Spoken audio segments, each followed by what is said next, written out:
Assalamualaikum warahmatullahi wabarakatuh. Perkenalkan, nama saya Aryana Wilis dari program studi D4 Teknologi Produksi Tanaman Perkebunan dengan NIM 202014008. Di sini saya terbagi ke dalam kelompok absen ganjil yang akan menjelaskan 3 APD. Yang pertama adalah penutup telinga, yang kedua adalah sarung tangan safety, yang ketiga adalah sepatu safety.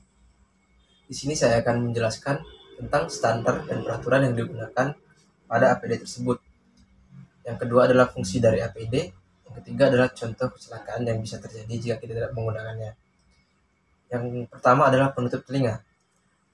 Penutup telinga ini biasa terdiri dari sumbat telinga, earplug, atau penutup telinga, earmuff, yang berfungsi untuk melindungi telinga dari kebisingan ataupun tekanan. Standar dan peraturan pelindung penutup telinga ini adalah DIN EN 352, yaitu sesuai dengan produknya, semua pelindung pendengaran harus ditandai dengan nama atau merek dagang. Yang kedua adalah nomor EN. Yang ketiga adalah petunjuk tentang penyisipan. Yang keempat adalah ukuran nominal. Yang kelima adalah penandaan CE. Yang terakhir adalah indikasi penggunaan kembali atau sekali pakai.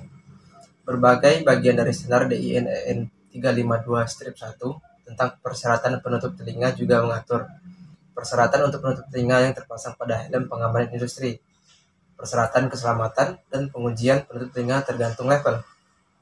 Yang kedua adalah pada penutup telinga dengan kompensasi kebisingan aktif, persyaratan keselamatan, dan pengujian pada penutup telinga dengan perangkat komunikasi.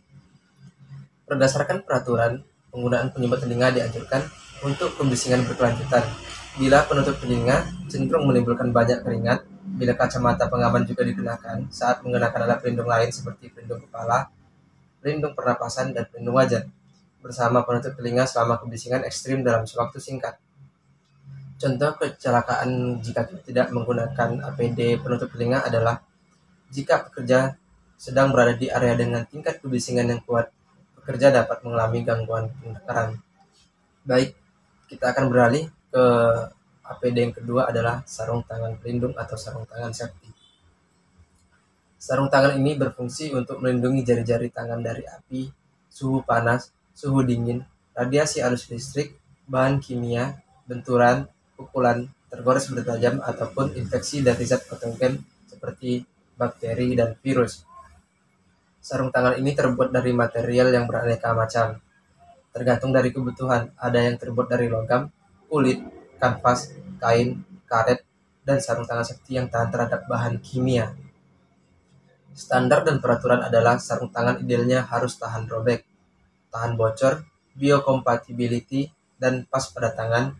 Dengan bahan yang direkomendasikan adalah latex, polyvinyl, chloride atau PVC, nitril, dan polyurethane. Contoh kecelakaan jika kita tidak menggunakan sarung tangan safety adalah tangan dapat melepuh jika terkena bahan panas, tangan dapat terindikasi bahan kimia, dan tangan mudah terluka jika terkena benda tajam. Baik, APD yang ketiga adalah sepatu pengaman atau safety shoes. Safety shoes merupakan salah satu alat pelindung diri yang wajib diberikan oleh perusahaan bagi pada pekerjanya untuk menciptakan kesehatan dan keselamatan kerja.